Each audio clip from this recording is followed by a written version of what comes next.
गुरु ऐसे विनय दे दे, गुणगान करूं तेरा। इस बालक के सर पे गुरु हाथ रहे तेरा। गुरु ऐसे विनय दे दे, गुणगान करूं तेरा। इस बालक के शिर नमो ताहि जाते भये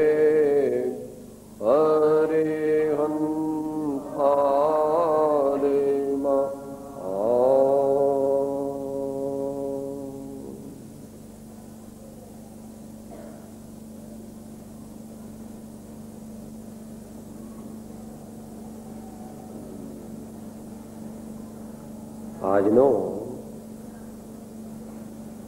આપણા સ્વાધ્યાયનો વિષય છે તપ અને તેની આરાધના.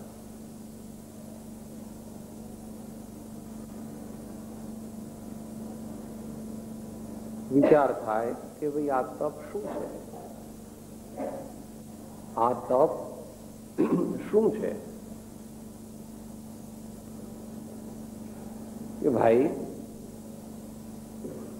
આપણને પરમ આનંદની પ્રાપ્તિ થાય એ માટે જે આપણને માર્ગ ભગવાને બતાવ્યો છે, ભગવાને જે માર્ગ પોતે પૂર્ણપણે અનુભવ્યો છે, એના મુખ્ય 4 અંગ છે. સાચી શ્રદ્ધા તે એનું એક અંગ છે, સાચું જ્ઞાન તે એનું બીજું અંગ છે, સાચું આચરણ તે એનું ત્રીજું અંગ છે, અને સાચું તપ એ એનું ચોથું અંગ છે. એમ ભેદથી વિચારતા ભગવાને મોક્ષ માર્ગના 4 અંગ જોયા છે, અનુભવ્યા છે અને આપણને ઉપદેશ્યા છે. એ 4 અંગ કથનચિત જુદા હોવા છતાં એ એકબીજાની સાથે એકબીજાની અપેક્ષા વાળા છે. પહેલું ન હોય તો બીજું ન હોય, અને પહેલા 2 ન હોય તો છેલ્લા 2 પણ સાચા હોતા નથી.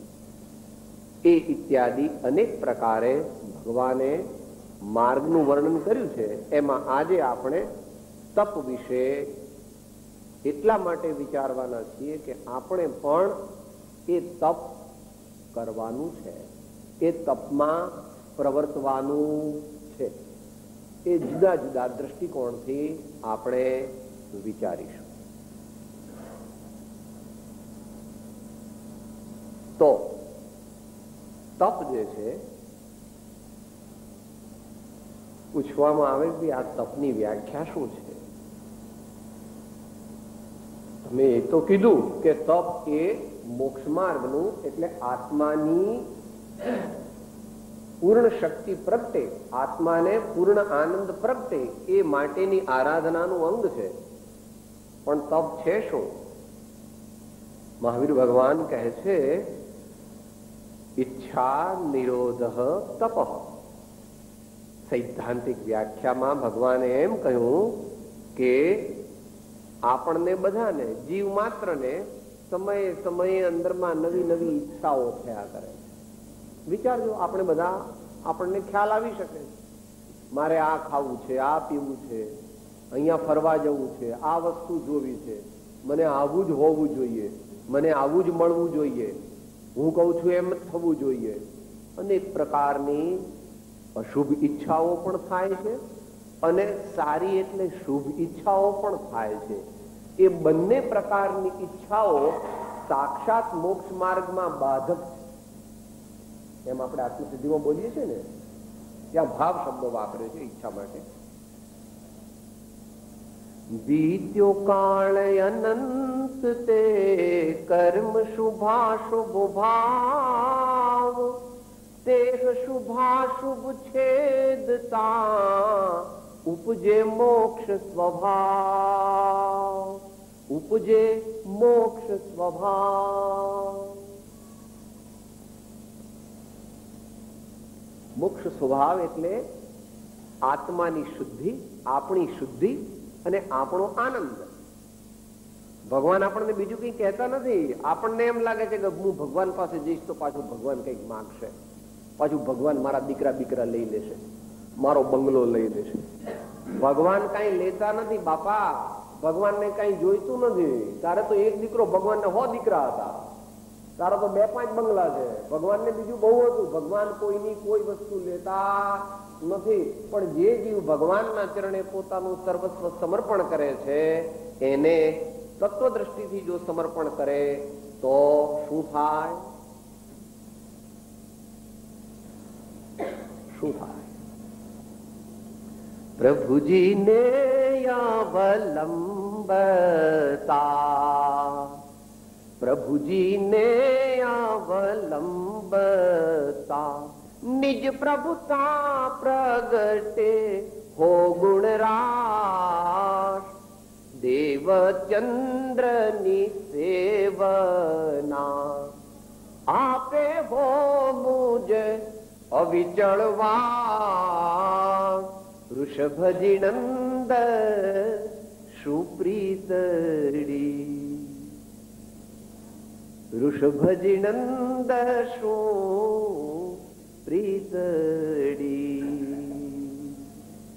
જે જીવ ભગવાનને ખરેખર સમર્પિત થાય છે તે જીવ પોતે જ ભગવાન બની જાય. તો અહીંયા વાત કરે છે ઈચ્છા નિરોધ તપઃ. સારી ઈચ્છાઓ થાય છે એનો પણ નિરોધ કરવો પડશે, અને બુરી ઈચ્છાઓ, અશુભ ઈચ્છાઓ, ખોટી ઈચ્છાઓ, પાપજનક ઈચ્છાઓ થાય છે એનો પણ નિષેધ કરવો પડશે. એ વગેરેનો ક્રમ આપણે છેલ્લા લઈશું. અત્યારે આપણને ભગવાન તપ કોને કહે છે? ઈચ્છા નિરોધ તપ. આપણે જ્યાં છીએ, આપણે જે દશામાં છીએ, જે ગૃહસ્થ દશામાં હોય એ તો ગૃહસ્થ દશામાં, મુમુક્ષુ હોય, આત્માર્થી હોય, બ્રહ્મચારી હોય, શ્રાવક હોય, મુનિ હોય, ગણધર હોય, જે જ્યાં હોય ત્યાં. કારણ કે દરેકને માટે એક વસ્તુ લાગુ નથી પડતી. જો ગૃહસ્થ દાન ન દે ને ભગવાનની ભક્તિ ન કરે તો દુર્ગતિમાં જાય, પણ જો મુનિ દાન દે તો દુર્ગતિમાં જાય. લો સાહેબ આવું કેવું? આ એવું.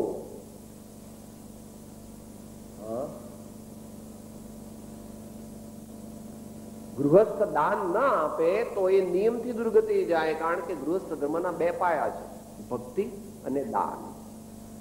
જે ભક્તિ કરતો નથી અને જે દાન દેતો નથી તેને ગૃહસ્થ ધર્મ હોતો, એમ સર્વજ્ઞ ભગવાને ફરમાવ્યું છે. એટલે એવું વસ્તુનું સ્વરૂપ. પરંતુ કોઈ મુનિ જો દાન આપે, મુનિ એ દાન એટલે પૈસાના દાનની વાત ચાલે, તો એ નીચ ગતિએ જાય. કારણ કે એની પાસે પૈસો હોવો એ જ મોટામાં મોટું પાપ છે. જે મુનિની પાસે પૈસો હોય અને એ દાન આપે તો એ મુનિ હોઈ શકે નહીં, અને એને નિયમથી દુર્ગતિએ જવું પડે. તો એક દાનથી ગૃહસ્થ તો ઇન્દ્ર આદિ પદને પામે છે, અને એવું જ દાન જો મુનિ દે તો એ નરક આદિ ગતિને પામે. તો દરેકને માટે એક વસ્તુ હોતી નથી. સાધના ભગવાને કહી છે એ પોતપોતાના ની યોગ્યતા પ્રમાણે, પોતપોતાના વિકાસ ક્રમ પ્રમાણે છે. મમ્મી પણ તમે એક જ વસ્તુ બધા બાબાઓને આપો છો. પેલો 4 મહિનાનો છે એને તમે સુખડી આપો, જોજો સાહેબ તમે ગાંડા છો. સુખડી એને બિચારાને ગળામાં ભરી જાય તો મરી જાય. તો 4 મહિનાનો છે એને માટે તો દૂધ, અને 2 વર્ષનો છે એને માટે મમરા, અને પેલો 10 વર્ષનો છે એને માટે વળી શીરો, અને પેલો 22 વર્ષનો છે એને માટે સુખડી. તો પેલો મોટો ભાલો છે અને નાનો અળખામણો છે, એવું છે ને તમારે? એટલે એને તમે સુખડી ન આપી ને. નાના સાહેબ તમે કઈ સમજતા નથી, એમ તો દાંતે નથી આવે કે તે તો સુખડી ખાતો હશે. તો માને કઈ ભેદ નથી, પણ એની જેની જેવી યોગ્યતા હોય તેવું ખાવાનું તેને માં આપે. એમ ભગવાન જે છે એ તો જીવને જે ધર્મની રીતિ બતાવે છે, ધર્મનું સાધન બતાવે છે, તે તેની યોગ્યતા પ્રમાણે બતાવે છે. એમાં ભગવાનને કઈ ભેદ નથી. પણ એ જીવનું શેમાં કલ્યાણ રહેલું છે એને અનુરૂપ ભગવાન, આચાર્યો અને સંતો આપણને માર્ગ બતાવે. માટે આપણે જે કઈ નવી નવી ઈચ્છાઓ થાય એને ઉપશમાવવી, એને ઓછી કરવી. એમાંથી જે આપણને મોક્ષ માર્ગમાં મદદરૂપ હોય તેનો તત્કાળ સ્વીકાર કરવો અને બાકીનાનો અસ્વીકાર કરવો. એ એક સૈદ્ધાંતિક વ્યાખ્યા થઈ કે તપ એટલે શું. હવે એના ઉપરની ટીકામાં આચાર્ય શ્રી કહે છે, કર્મ ક્ષયાર્થમ તપ્યતે ઇતિ તપઃ. સર્વાર્થ સિદ્ધિની આ વ્યાખ્યા છે. આત્મા સાથે લાગેલા કર્મો આત્માથી છૂટા પડી જાય, આત્મામાંથી ખરી જાય, એ અર્થે જે પણ કંઈ ક્ષમતાપૂર્વક સહન કરવામાં આવે તેને ભગવાન તપ કહે. કર્મ ક્ષયાર્થમ, કર્મનો ક્ષય થવા માટે તપ્યતે, આત્માને તપાવવો, શરીરને તપાવવું, વચનને મૌન રાખવું અને કાયાને પણ એની ડિસિપ્લિનમાં રાખવી. એ પ્રકારે જે કંઈ ઈચ્છાના નિરોધરૂપ પુરુષાર્થ આત્માના ભાન સહિત કરવામાં આવે તેને ભગવાન તપ કહે. પણ એમાં દુનિયાની વસ્તુની પ્રાપ્તિની કોઈ ઈચ્છા ન હોવી જોઈએ, નહીં તો વેપાર થાય. તપ એ વેપાર નથી. તપ એ આત્મકલ્યાણનું સાધન છે. તો આ બે વ્યાખ્યા થઈ. ત્રીજી વ્યાખ્યા આધ્યાત્મિક છે. પ્રવચન સારમાં આચાર્યશ્રીએ 14મી ગાથાની ટીકામાં કહેલી છે.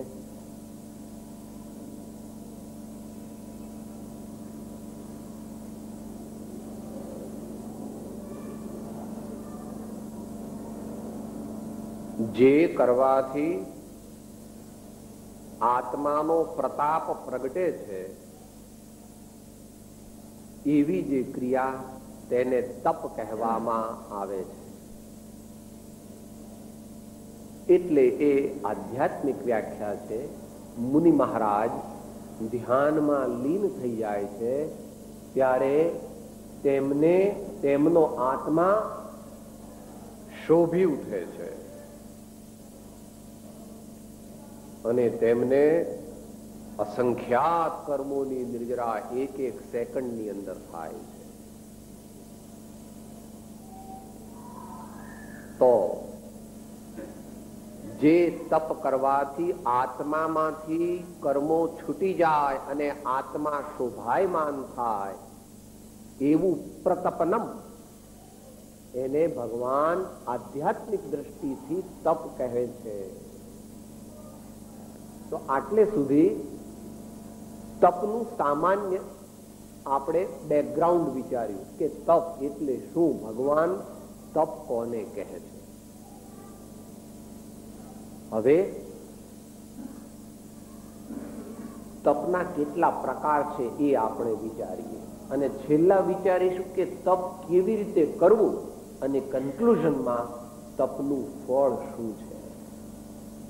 તો હવે આપણે વિચારીએ કે ભગવાન આપે એમ તો કહ્યું કે ઈચ્છાનો નિરોધ કરવો અને ક્ષમતાપૂર્વક સહન કરવું તે તપ છે, પણ મારે શું કરવાનું એ તો મને કહો.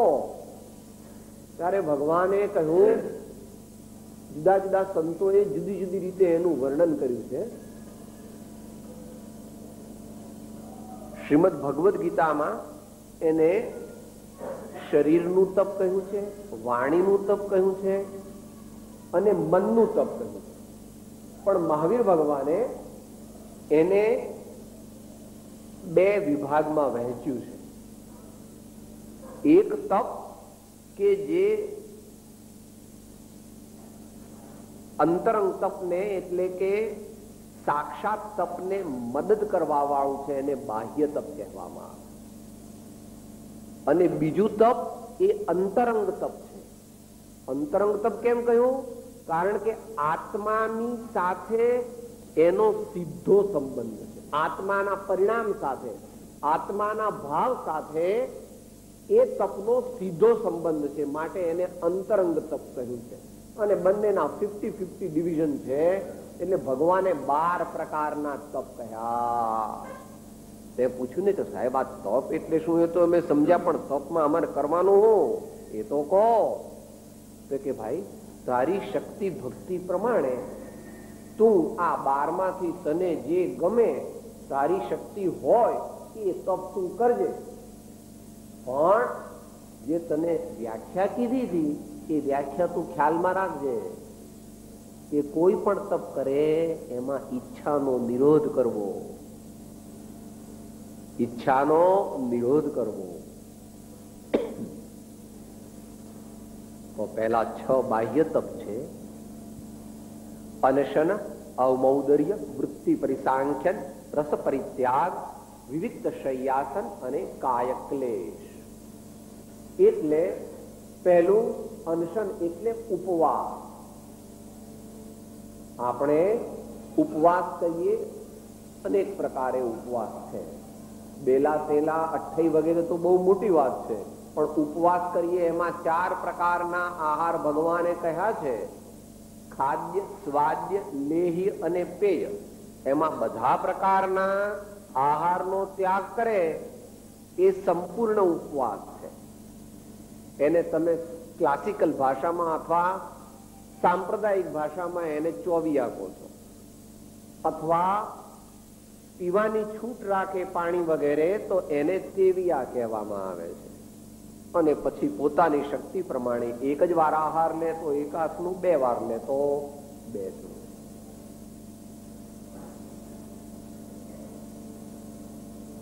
એ 4 પ્રકારના આહારનો ત્યાગ કરવામાં આવે તે તપ છે એમ ભગવાને કહ્યું છે. પણ સાથે સાથે કષાય અને વિષયનો પણ ત્યાગ હોવો જોઈએ, તો જ તે સાચો ઉપવાસ ઠરે. આપણે ઉપવાસ તો કરીએ અને પછી ક્રોધ કરીએ તો ભગવાન કહે છે ભાઈ તે ઉપવાસ કર્યો. અથવા ઉપવાસ કરીએ ને કાલના પારણાનું જ આખો વખત જાપ કર્યા કરીએ કે હું પહેલા કેરડાનું પાણી લઈશ, પછી લીંબુનું પાણી લઈશ, પછી મગનું પાણી લઈશ, પછી રાબ પીશ, પછી ખાખરો લઈશ. અરે પણ તું હમણાં ઉભો તો રે, હવાર પડવા દે. હે કષાય વિષયાહાર ત્યાગો યત્ર વિધીયતે ઉપવાસ મંતવ્ય અન્યમ લંઘનકમ વિદુઃ. તો બંને વાત છે ભાઈ કે જેવી રીતે આપણે ઉપવાસમાં આહારનો ત્યાગ કર્યો તેવી રીતે આપણે વૃદ્ધિ, ખાવાની તીવ્ર ઈચ્છા, આહાર સંજ્ઞાને વશ થઈ જઈએ છીએ. એ ન થતા આપણે જેટલી જાગૃતિપૂર્વક ઉપવાસ કરીએ તો ક્રમે કરીને અધ્યાત્મ પરિભાષામાં ઉપ એટલે પાસે અને વાસ એટલે રહેવું, આત્માની સમીપ રહેવું, તેને શુદ્ધ નિશ્ચય નહીંથી ઉપવાસ કહેવામાં આવે છે. એ આશયથી ઉત્તમ જ્ઞાની પુરુષો અને મુનિજનો યથાશક્તિ ઉપવાસ કરે છે. તે શ્રેષ્ઠ ઉપવાસ છે. ભગવાન એવા ઉપવાસ કરતા હતા. આચાર્યાદિક મહાપુરુષો એવા ઉપવાસ કરતા હતા. અત્યારે પણ કોક જ્ઞાનીજનો પોતાની શક્તિ પ્રમાણે એવો ઉપવાસ કરવાનો અભ્યાસ કરે.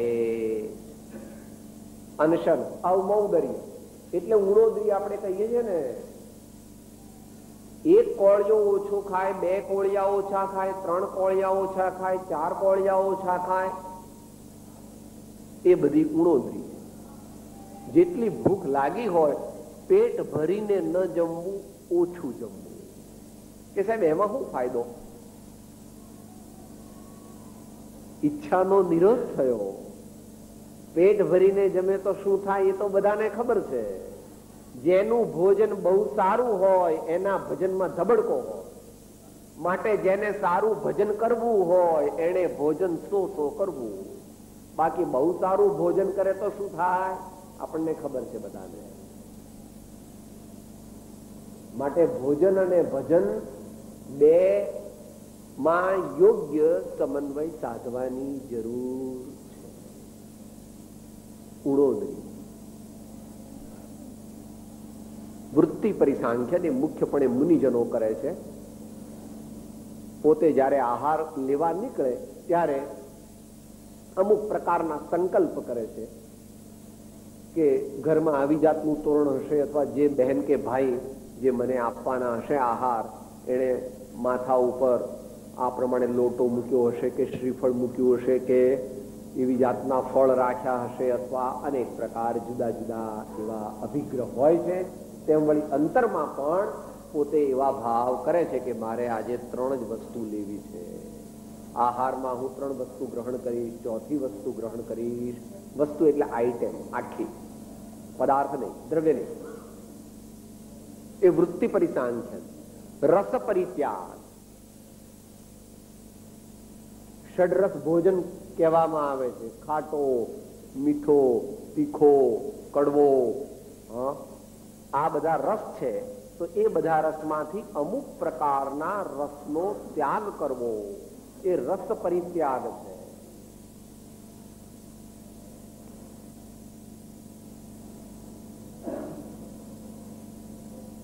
આત્મા તરફ જવું હોય તેણે તો એક જ રસનો અભ્યાસ કરવો પડે છે. આત્મા શાંત રસનો રાજા છે. જેણે આત્માનો અનુભવ કરવો હોય તેણે બીજા રસોને એકદમ ગૌણ કરવા પડે.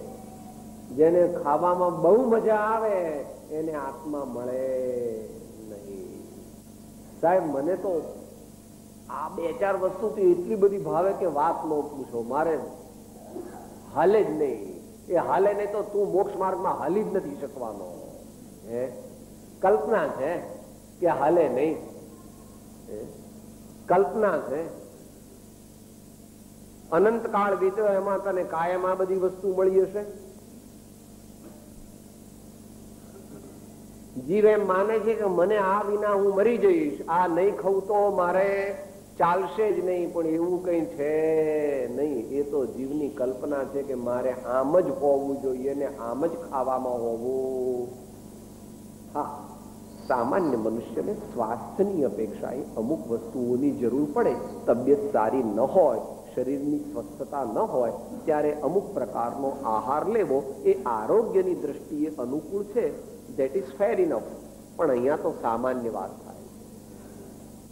તો રસ પરિત્યાગ, વિવિક્ત શય્યાસન,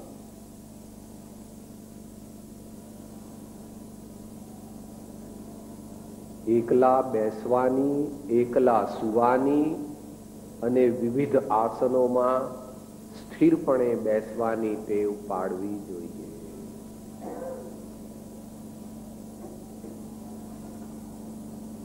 આચાર્ય શ્રી કુંદકુંદ સ્વામીએ મોક્ષ પાહોડમાં 63મી ગાથામાં ધ્યાનની સિદ્ધિ માટેની શરતો મૂકી છે. 6 શરત છે. પહેલી શરત, આહારનો વિજય કરો, નિદ્રાનો વિજય કરો, આસનનો વિજય કરો, વિતરાગ પરમાત્માના અનુગ્રહથી તેમના શાસનનું શરણ ગ્રહણ કરીને અનેકાંત પારમેશ્વરી વિદ્યા દ્વારા તમારા આત્માને ઓળખો. આત્માનુભવી ગુરુનું શરણ ગ્રહણ કરીને પોતાના સ્વરૂપનો નિર્ણય કરો અને પછી તે જાણેલા આત્માની સિદ્ધિ માટે તેમાં એકાગ્ર થવા માટે મહાન પુરુષાર્થ કરો.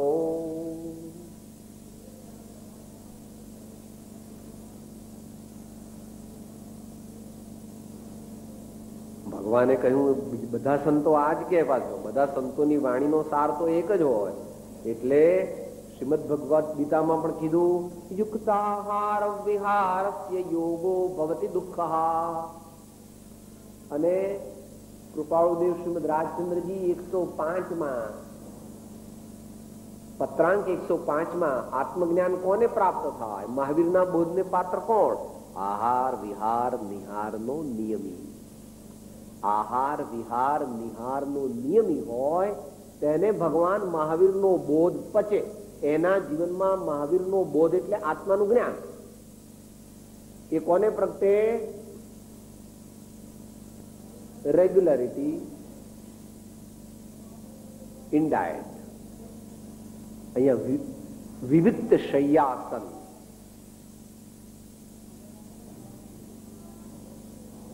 અને કાયોત્સર્ગ.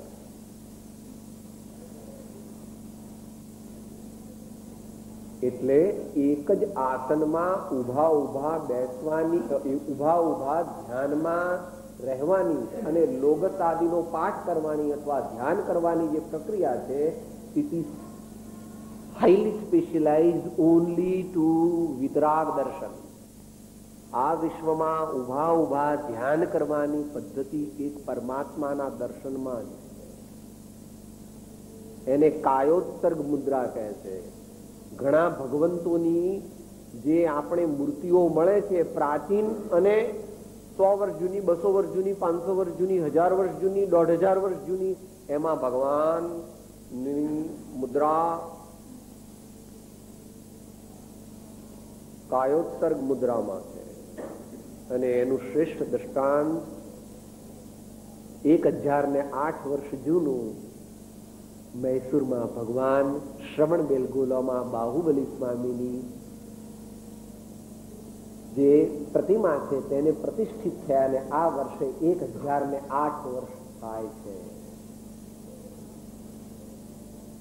વિક્રમ સંવત ઈસવીસન 981માં એની પ્રતિષ્ઠા થઈ હતી. આ 1900 કેટલા થયા? 89 થયા ને. 1 ને 8 9 1008 વર્ષ થયા. શેની વાત ચાલે છે? કાયોત્સર્ગની વાત ચાલે છે. કાયોત્સર્ગ એ તપ છે. એ તપ જે છે એમાં શરીરને સ્થિર કરીને પોતાનો ઉપયોગ, પોતાની ચિત્ત વૃત્તિને આત્મા તરફ લઈ જવાની છે. એ ધ્યાનમાં આપણે આગળ વિચારશું. હવે આ પ્રમાણે 6 પ્રકારના બાહ્ય તપ સર્વજ્ઞ ભગવાને કહ્યા છે. એ તપ એ સીધા તપ નથી, એ પરંપરા તપ છે. કારણ કે આ બધા તપ કયા? તેમાં શરીરની અથવા વચનની અથવા બાહ્ય યોગની મુખ્યતા છે. પણ આપણે કઈ શરીર નથી, આપણે કઈ વાણી નથી. આપણે તો અંદરમાં જે જળહળ જ્યોતિ સ્વરૂપ છે, ચૈતન્ય, એ આપણે છીએ. તો એની પ્રાપ્તિ માટે અંતરંગ તપ તે મુખ્ય છે. એના પણ 6 પ્રકાર ભગવાને કહ્યા છે. એક પહેલું પ્રાયશ્ચિત. આપણે જીવન જીવીએ છીએ ગૃહસ્થ તરીકે, ત્યાગી તરીકે કે મુનિ તરીકે, તો જાણતા અજાણતા અનેક પ્રકારની આપણાથી ભૂલો થઈ જાય. અનેક પ્રકારની ભૂલો ખાવામાં, પીવામાં, સુવામાં, બેસવામાં, ઉઠવામાં, કોઈની નિંદા કરવામાં, કોઈ વેપારમાં ખોટા સોદા, કોઈનું કંઈક બીજું કંઈક, એવા અનેક પ્રકારના પાપ આપણાથી થઈ જાય છે. તો એ પાપ જે છે એને બાળવા માટે, એ દુષ્કૃત મિથ્યા થવા માટે આપણે સાચા હૃદયથી ભગવાનની સમીપ કરેલા જે દુષ્કર્મ, થઈ ગયેલા દુષ્કર્મ, તેની સાચા હૃદયથી માફી માંગીએ. તેને સામાન્યપણે પ્રાયશ્ચિત્ત કહેવામાં આવે. આપણે દરેકની આધ્યાત્મિક પરિભાષા નહીં લઈએ, નહીં તો આપણે સમયની મર્યાદામાં વિષય પૂરો નહીં થાય, એટલે હવે જરા ટૂંકમાં લઈએ. વિનય, વિનય, દર્શન વિનય, જ્ઞાન વિનય, ચારિત્ર વિનય અને ઉપચાર વિનય, આ મુખ્ય વિનયના ભેદ છે. અથવા બીજી રીતે કહો તો પરમાત્માનો વિનય, સદગુરુનો વિનય અને સત્શાસ્ત્રોનો વિનય કરવો એ આપણા કલ્યાણનું કારણ છે. કેમ? કારણ કે વિનય એટલે આત્મા અને આત્મા એટલે વિનય. ક્ષમા એટલે આત્મા અને આત્મા એટલે ક્ષમા. 10 લક્ષણ ધર્મ બોલો છો ને, એની અંદર ભગવાને આત્માનું માઇક્રો ડિસેક્શન કરીને જે જોયું કેવળ જ્ઞાનની અંદર, તો એમાં 10 કટકા આત્માના જોયા. ઉત્તમ ક્ષમા, માર્દ, વાર્જવ, સત્ય, શૌચ, સંયમ, તપ, ત્યાગ, આકિંચન્ય, બ્રહ્મચર્યાણિ ધર્મ અને ધર્મ વસ્તુ સ્વભાવ. જ્યાં સાચી ક્ષમા છે ત્યાં આત્મા છે, જ્યાં સાચો વિનય છે ત્યાં આત્મા છે, જ્યાં સાચી સરળતા છે ત્યાં આત્મા છે, જ્યાં સાચો સંતોષ છે ત્યાં આત્મા છે. એ પ્રમાણે બાકીના સમજી લેવા માટે વિનય.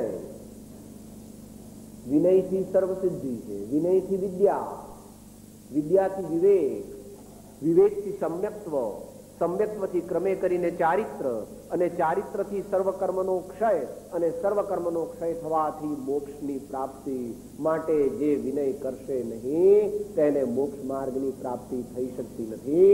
એ વિશે મોક્ષમાળામાં એનો વિસ્તાર કરેલો છે. ઉત્તરાધ્યયન સૂત્રના 36 અધ્યયનમાં પહેલું અધ્યયન તે વિનય અધ્યયન છે, અને દરેક સંતોએ પણ એ વાત વિસ્તારથી કહેલી છે. राई बांटा बीसवां फिर बिसन का बीस, ऐसा मनवा जो करे ताही मिले जगदीश. રઈનો દાણો હોય એના 400 ભાગ કરો તો કેટલા થાય? રાઈના દાણાના 400 કટકા કરો તો એવું તારું મન જ્યારે કરીશ ત્યારે જગદીશના દર્શન થશે.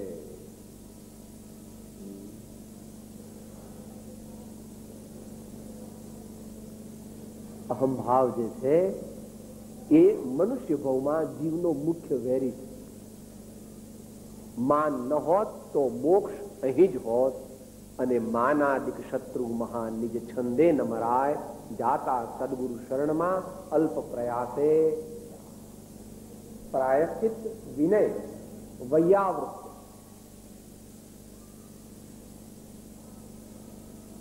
જેવી રીતે આપણા ઘરમાં એકાએક આગ લાગી જાય બહુ જલ્દીથી, તો તમે શું કરો? હું શું કરું સાહેબ? હું તો એકલી ઝવેરાતની પેટી લઈને નીકળી જાઉં. પણ પેલા જૂના કપડા ને બધું લઈ જાય. અરે સાહેબ બધું ભલે ને બળી જતું, વાંધો નહીં, કશું બધું ભલે જાય, ચાંદી બાંધીના વાસણ જાય તો વાંધો નહીં, એટલી ઝવેરાતની પેટીને હું તો ભૂસકો જ મારું. તમારે જેવો હું કઈ નથી. હોશિયાર છો તું તો.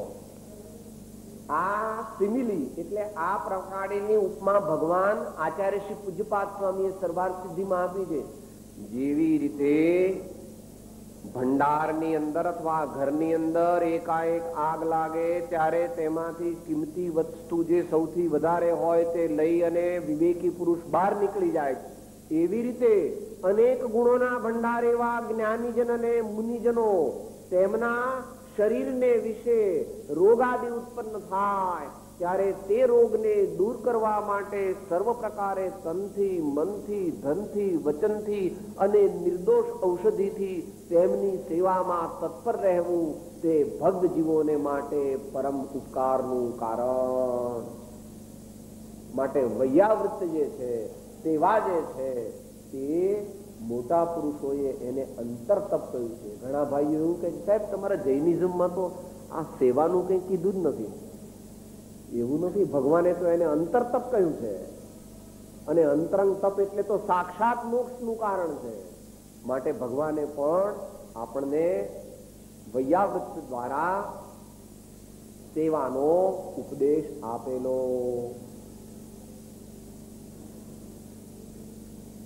પ્રાયશ્ચિત વિનય વૈયાવૃત સ્વાધ્યાય.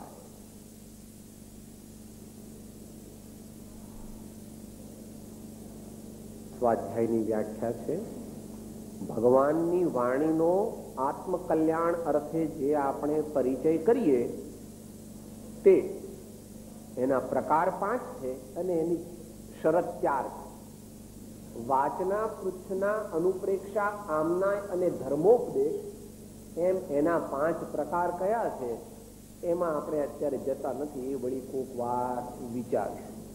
પણ શરત 4 છે, જેમાં પરની નિંદા ન હોય, જેનાથી તત્વનો નિર્ણય થાય, જેનાથી સંકલ્પ વિકલ્પ અને કશાયની માત્રા જીવનમાં ઘટે અને જેનાથી ધ્યાનમાં સરકી જવાય, એવું જે અંતરંગ તપ, તેને ભગવાન સ્વાધ્યાય રૂપી તપ કહે છે. કોઈ ભાઈઓને વિસ્તારથી વિચારવું હોય તો તેઓ સ્વામી કાર્તિકેય અનુપ્રેક્ષા જે છે એમાં આ વ્યાખ્યા, આ શરતો આપેલી. ધ્યાન, ધ્યાનનો વિષય બહુ મોટો છે.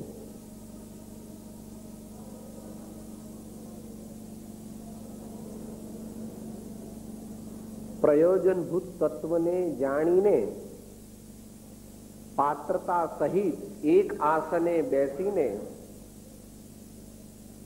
મસલમાં ટેન્શન નહીં, શરીરમાં ટેન્શન નહીં, મનમાં ટેન્શન નહીં, એવી સ્થિતિને પ્રાપ્ત કરીને જગતના પદાર્થોમાંથી ધીમે ધીમે પાછા ફરીને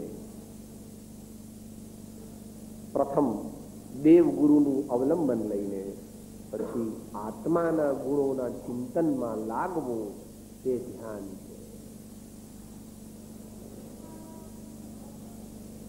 પહેલા જગતના પદાર્થો મારા નથી, શરીર મારું નથી, શ્વાસોશ્વાસ તે પણ મારા નથી, વાણી તે પણ મારી નથી, અને પછી સંકલ્પ વિકલ્પ તે પણ મારા નથી.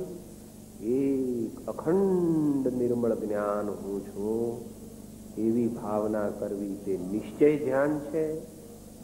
એવી ભાવના થવી તે નિશ્ચય ધ્યાન છે. અને એ પહેલાની ભૂમિકામાં આપણે ધ્યાનની ભૂમિકા તૈયાર કરવી પડે છે. ધ્યાન મોટી વસ્તુ છે. તમારી દીકરીના લગ્ન એ બહુ મોટી વસ્તુ હતી, એટલે તમે 12 વર્ષથી એના તૈયારી કરતા હતા. પછી વર્ષ રહ્યું એટલે એના એન્ગેજમેન્ટ કર્યા, પછી તમે એને માટે કેટલી મહેનત કરીને કેટલા પૈસા ખર્ચા ને કેટલી બધી શક્તિ વાપરી. એક દિવસમાં લગ્ન થઈ ગયા? ના ના સાહેબ, અમે તો 11 વર્ષથી તૈયારી કરતા હતા દીકરીના લગ્નની. હા, એને માટે કેટલી બધી તૈયારી કરી. તો અહીંયા કે છે કે ભાઈ ધ્યાન જે છે તે મોટી વસ્તુ છે, એને માટે ઘણી ઘણી તૈયારી કરવી પડે. મારે તમારે તો કરવી પડે. મહાવીર ભગવાનને પૂરેપૂરું ધ્યાન લાગતા પહેલા કેટલો ટાઈમ ગયો બાપા? 3 જ્ઞાન તો આગલા ભવમાંથી લઈને માતાના પેટમાં આવ્યા હતા. દીક્ષા લેતી વખતે 4થું મનઃપર્યાય જ્ઞાન પ્રગટ્યું. એમ છતાં 4515 દિવસ સુધી મૌનપણે, અનિદ્રા લગભગપણે માત્ર 349 આહાર લઈને એકાંત જંગલની અંદર તે મહામનીશ્વર યોગીઓના નાથ મહાવીર આત્માનું ધ્યાન વારંવાર કરતા હતા. ત્યારે વૈશાખ સુદ દસમને દિવસે તેમને જૃંભક ગામને ગોંદરે રુજુવાલુકા નદીને કિનારે મોહની કર્મનો અભાવ થઈ અને પૂર્ણ પરમાત્મા પદ પ્રગટ્યું, જે તમે અપૂર્વ અવસરમાં બોલો. અંત સમય ત્યાં પૂર્ણ સ્વરૂપ વિતરાગ થઈ, પ્રગટાવ્યું નિજ કેવળ જ્ઞાન નિધાન. જો પ્રભુએ પ્રગટાવ્યું નિજ કેવળ જ્ઞાન નિધાન. જો ભગવાનને અપૂર્વ અવસર આવી ગયો. હા, શેની વાત ચાલે છે? ધ્યાનરૂપી અંતરંગ તપ કરવા માટે એની મોટી ભૂમિકા બાંધવાની જરૂર છે. માટે સામાયિકનું પહેલી કડી શું છે? સામાયિકની પહેલી કડી અમિત ગતિ સામાયિકમાં સંસ્કૃત છે. સત્વેષુ મૈત્રી ગુણેષુ પ્રમોદમ ક્લિષ્ટેષુ જીવેષુ કૃપા પરત્વમ માધ્યસ્થ ભાવમ વિપરીત વૃત્તૌ સદા મમાત્મા વિદધાતુ દેવ. સંસારના સૌ પ્રાણીઓ સન્મિત્ર મુજ વહાલા થજો, સદગુણમાં આનંદ માનું મિત્ર કે વૈરી હજો. દુખિયા પ્રતિ કરુણા ને દુશ્મન પ્રતિ મધ્યસ્થતા, શુભ ભાવના પ્રભુ ચાર્યા પામો હૃદયમાં સ્થિરતા. શુભ ભાવના પ્રભુ ચાર્યા પામો હૃદયમાં સ્થિરતા. એવી ભાવનાઓ અને 12 ભાવનાઓ હૃદયમાં સ્થિર ન થઈ હોય તો તને રોટલીનું ધ્યાન લાગે, હાફૂસ કેરીનું ધ્યાન લાગે, ઇલેક્ટ્રિસિટીનું બિલ ભરવાનું છે, ટેલિફોનનું બિલ બાકી છે, એના બાપુજી આજ વહેલા જમવા આવવાના છે, આ દીકરાને કોલેજ નિશાળેથી લેવા માટે ગાડી મોકલવાની છે, આવું બધું ધ્યાન થાય. બધાને થાય, હો વાંધો નહીં, એવું ધ્યાન થાય તો આપણે ડરી જવું નહીં. Try and try again boys, you will succeed at last. ધીરજના ફળ મીઠા છે, માટે બીજા વિકલ્પો આવે તો ડરવું નહીં. શાંતિથી, સમજાવટથી, ધીરજ રાખીને અભ્યાસ કરવો, વૈરાગ્ય વધારવો. શું બોલો છો? ધૂન શું બોલો છો? ધ્યાનની સિદ્ધિ માટે બોલજો આપણે. મન વાળ્યું વળે સદગુરુવરથી, મન વાળ્યું વળે સદગુરુવરથી, મન વાળ્યું વળે સદગુરુવરથી, મન વાળ્યું વળે સદગુરુવરથી. સદગુરુવરથી નિજ અનુભવથી, સદગુરુવરથી નિજ અનુભવથી, વૈરાગ્ય અને અભ્યાસ થકી, વૈરાગ્ય અને અભ્યાસ થકી, વૈરાગ્ય અને અભ્યાસ થકી, મન વાળ્યું વળે સદગુરુવરથી, મન વાળ્યું વળે સદગુરુવરથી, મન વાળ્યું વળે સદગુરુવરથી, મન વાળ્યું વળે સદગુરુવરથી.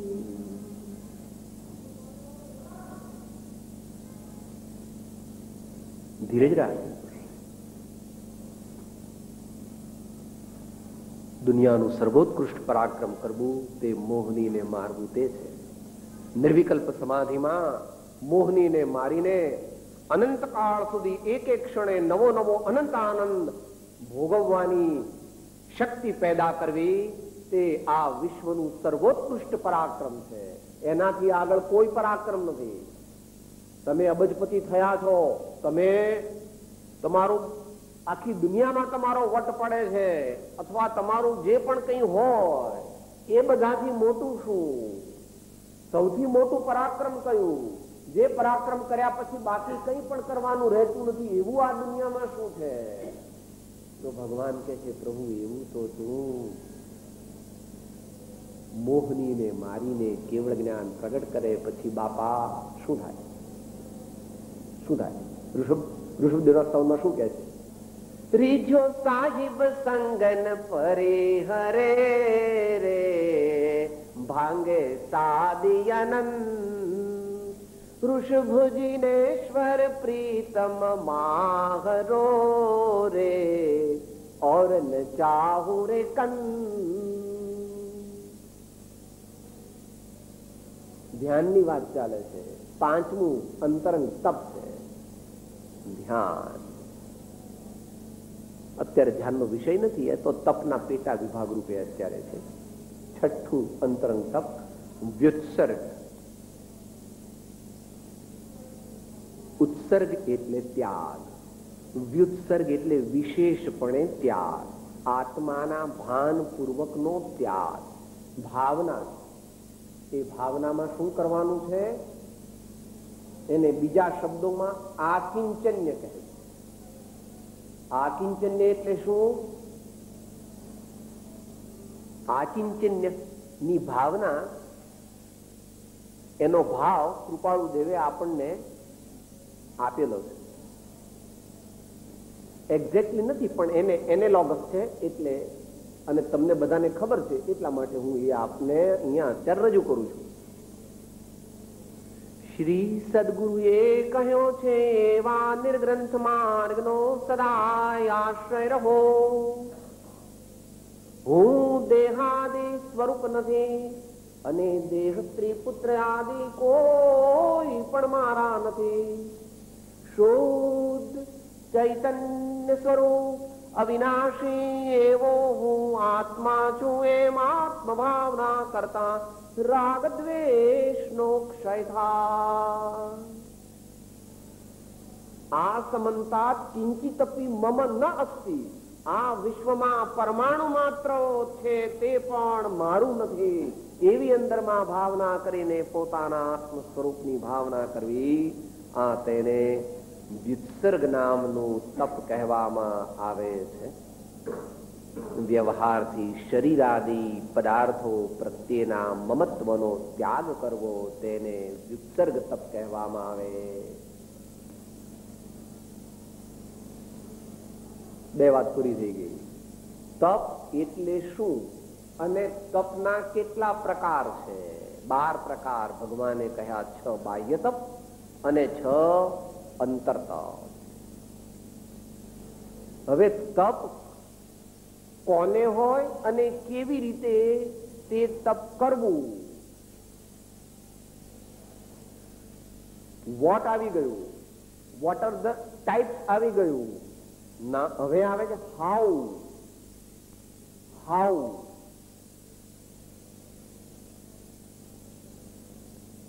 તપના સ્વામી કોણ છે અને તપ કરતી વખતે શું ધ્યાન રાખવું પડે?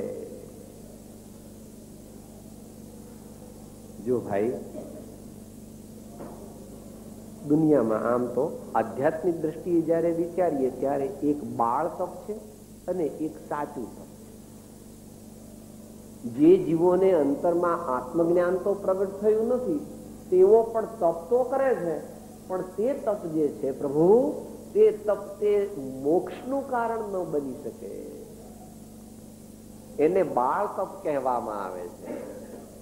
સવારે વાત આવી ગઈ હતી, નિશ્ચલ્યો વ્રતિ, માયા, મિથ્યા અને નિદાન. 3 પ્રકારના દૂષણો આત્મામાંથી ગયા ન હોય ત્યાં સુધી જે વ્રત કરે તેને બાળ વ્રત કહેવામાં આવે છે, અને જે તપ કરે તેને બાળ તપ કહેવામાં આવે છે.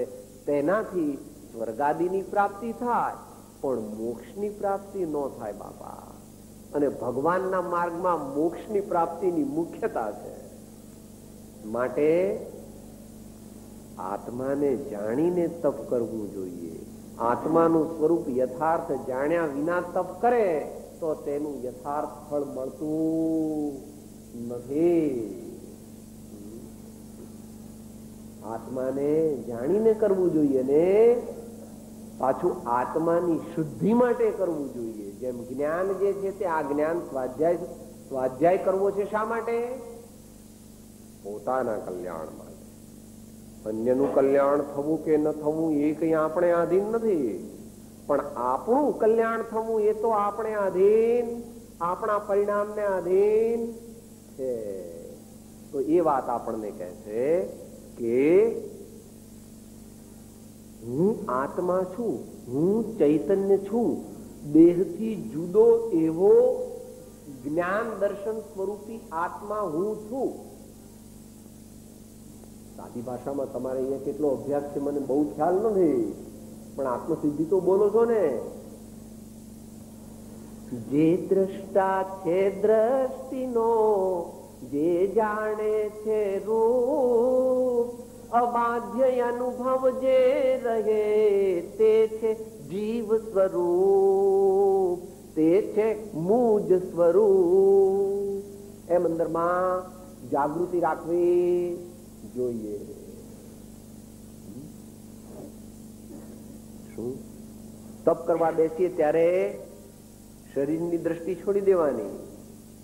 પ્રથમ દેહ દ્રષ્ટિ હતી તેથી ભાત્યો દેહ, હવે દ્રષ્ટિ થઈ આત્મમાં ગયો દેહથી ને, ગયો દેહથી ને. તો આત્માના ભાનપૂર્વક, આત્માની જાગૃતિ પૂર્વક, with presence of mind, with an alert mind, with a mind always on God, તપ કરતી વખતે એ ખ્યાલ રાખવો. અને હવે કે છે મારો ફોટો છાપામાં આવે, બધા મને પૂછવા આવે કે મેં કેવું તપ કર્યું છે, એક પણ જણ જો રહી જાય ને મને પૂછવા ન આવે ને તો મને ખોટું લાગી જાય કે મેં આટલું તપ કર્યું, મારી શાતા પૂછવા તમે ન આવ્યા. હે, એટલા માટે તપ કર્યું હતું બાપા. મને સન્માન પત્ર સમાજ વાળા આપવું જોઈએ, સમાજ વાળાએ મને સન્માન પત્ર આપવું જોઈએ, હું મોટો તપસ્વી છું. કીર્તિની ભાવના, યશની ભાવના, માનની ભાવના, મોટા પદની ભાવના, પ્રસિદ્ધિની ભાવના, એવી બધી ભાવના રાખીને તપ કરીએ તો તેનું ફળ યથાર્થ આવી શકે. એટલું જ નહીં, આ તપ હું કરું છું તેથી મોટો દેવ થઈશ તો કરોડો દેવો મારી સેવા કરશે, કરોડો વર્ષો સુધી મારો બહુ પ્રકારના અનેક પ્રકારની સુખ સાહેબી મને સ્વર્ગમાં મળશે. એને નિયાણું કે છે, એને નિદાન કે છે. એવી ભાવનાથી તપ કરવાનું નથી. એ તો વ્યાખ્યામાં જ આવી ગયું હતું, યાદ છે ને? કર્મક્ષયાર્થમ તપ્યત ઇતિ તપઃ. આત્મા સાથે લાગેલા કર્મો આત્માથી નીકળી જાય, જડી જાય, બળી જાય, ઉખડી જાય, એટલા માટે જે પ્રકારે ઈચ્છાનો નિરોધ ક્ષમતા સહિત કરવામાં આવે તેને ભગવાન તપ કહે છે. માટે અભિમાન કરવું નહીં, અહંકાર કરવો નહીં, ઓગ સંજ્ઞાએ કરવું નહીં, લોક સંજ્ઞાએ કરવું નહીં, પણ સમજીને કરવું, આત્માના કલ્યાણ માટે કરવું. અને ક્રોધ કરવો નહીં, અભિમાન કરવું નહીં, તૃષ્ણા કરવી નહીં. તો આ પ્રકારે જ્યારે તપ કરીએ ત્યારે આપણને યથાર્થ ફળની પ્રાપ્તિ થાય. હાવ થઈ ગયું. હવે છેલ્લું કે સાહેબ આ તપ જે છે એ વિશે કઈ વિસ્તારથી માહિતી છે, અને આ તપનું ફળ શું છે? તપ કર્યા વિના કોઈ પણ જીવ મોક્ષે ન જઈ શકે નિયમથી. બાહ્ય કે અંતરની વાત જુદી છે. એવું સાહેબ કેવી રીતે? અમને એનું લોજિક સમજાવો. જો સમ્યક દર્શન, સમ્યક જ્ઞાન અને સમ્યક ચારિત્રથી નવા કર્મ આવતા તો રોકાઈ જાય છે, નવા કર્મો તો નથી આવતા. પણ જે પહેલાના લાગેલા કર્મોનું જે આ દેવું કરેલું છે એ દેવું પતાવવા માટે બીજો કોઈ પણ માર્ગ નથી. માટે ભગવાને અલગ સૂત્ર મૂક્યું છે, તપસા નિર્જરાચ, તપસા નિર્જરાચ. માટે તારે, મારે અને કોઈ પણ જીવને થોડું ઘણું પણ તપ તો કરવું જ પડે, નહીં તો મોક્ષ થાય નહીં. નવા કર્મો આવતા અટકે, પણ પહેલાના જૂના બાંધ્યા એ જ્યાં સુધી પૂરા ન થાય ત્યાં સુધી આત્મા પૂર્ણ મુક્તિને પામી શકતો નથી. માટે તે તપ આવશ્યક છે. જે ભાઈઓને વિશેષ એનો અભ્યાસ કરવો હોય તેણે ભગવતી આરાધનાનું અભ્યાસ કરવો. ભગવતી આરાધના એટલે સમ્યક દર્શન, સમ્યક જ્ઞાન, સમ્યક ચારિત્ર અને સમ્યક તપ, એમ ચતુર્વિધ ભગવાને કહેલી આરાધના છે. એનું વર્ણન એ શાસ્ત્રની અંદર છે. ગુજરાતીમાં પણ મળે છે અને હિન્દીમાં પણ મળે છે.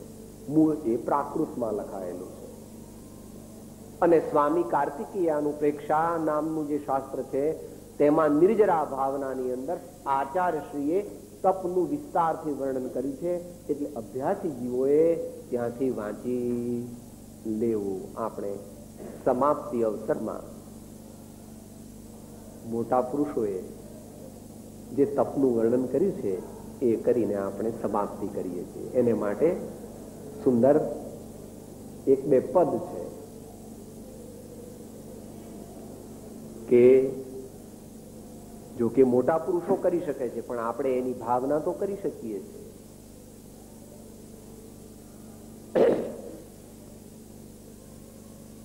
चार हाथ परिमाण निरखपत चलत दृष्टि तउत नहीं ताने कोमल पाव कठिन धरती पर धरत धीर बाधा नहीं माने नाग तुरंग पाल की चढ़ते ते स्वाद और याद न आवे यो मुनि राज सहचर्या दुख तब दृढ़ कर्म खुला चल भाने.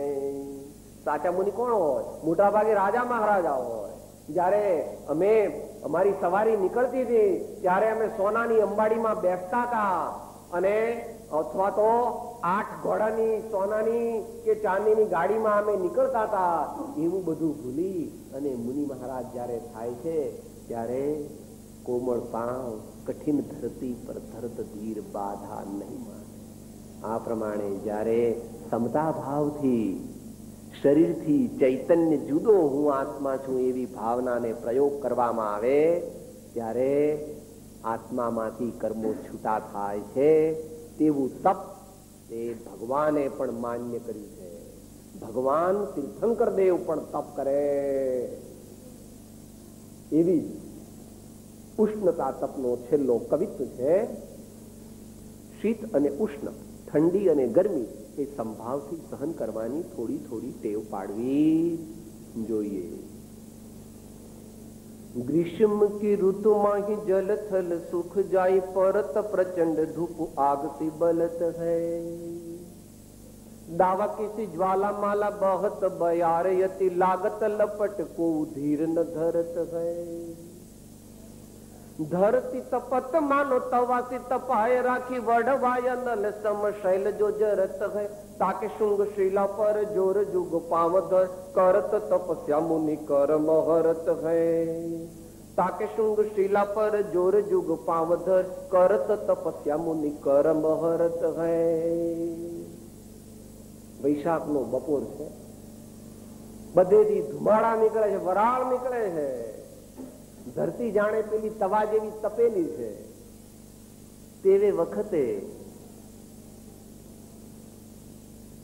કોઈ પર્વતના શિખરની શિલા ઉપર મુનિરાજ કાયોત્સર્ગની અંદર ઉભા છે. તાકે શૃંગ શિલા પર જોર જુગ પાવધર, બે પગને ભેગા કરીને કાયોત્સર્ગ મુદ્રાની અંદર મુનિ મહારાજ કરત તપસ્યા મુનિ કર્મ હરત હૈ. એવા મહાન મુનીશ્વર તે પરમાત્મા થઈ જાય તેવા મુનિને આપણા નમસ્કાર હો. આપણને પણ તેવું મુનિપદ થોડા કાળની અંદર પ્રગટી જાઓ એવી આપણે ભગવાનને વિનંતી કરીએ અને નમો લોય સંવસાવણમ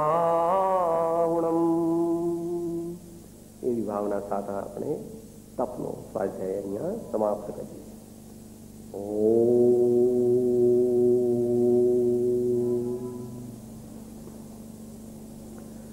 सर्वथा सौ सुखी था.